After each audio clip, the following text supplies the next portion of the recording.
Swali ambalo ninajiuliza kwa niaba ya wakazi wa Nyahururu na especially Kiano Estate ni ya kwamba tumekatiwa stima kwa muda wa siku 3 na hatujakatiwa kwa sababu ya madeni.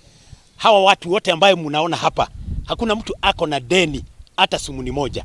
Lakini wakati watu wa Kenya Power walikuja wakakata stima, wanasema ya kwamba wamekata stima kwa sababu majirani, kuna majirani wawili watatu ambaye hawajalipa stima. Sasa sisi tunajihoji, unakatiwa stima kwa sababu ya jirani wako, ni kwa sababu gani? Ni sheria gani inatumika watu kukatiwa stima ambaye ni customers ambaye hawana deni? Sasa tunapojiuliza ni kwa sababu maneno ya insecurity imekuwa kali sana katika mji wetu wa Nyahururu. Watu wa Power wametukatia stima, hatuna stima. Na ukienda kwao unaulizwa umelipa, lakini jirani wako hajalipa. Tangu lini nimelipia majirani?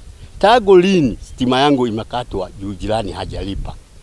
Nyinyi watu wa Power na waona kila siku mkija kusoma mita, baadaye mnatumia meter reading alafu tunawalipa.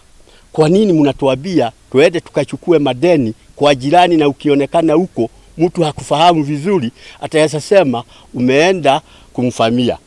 Kwa hivyo nyinyi wenyewe tafuteni njia na njia ya kurokota pesa zenu akiwa hasijalipwa.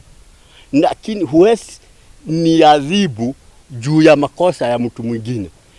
Haya, nikiwa na mita yangu, ni ya nini mita akiwa hamuitumii kuchukua deni yenu?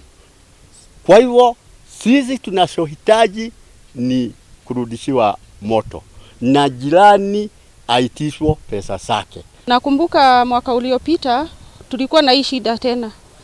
Watu hapa tukawaita, wakatuambia suluhisho ni kutoa hizi mita watupatie token. Ndio kila mtu akuwe anadiliwa na individual, hakuna mambo ya kuhusisha kila mtu.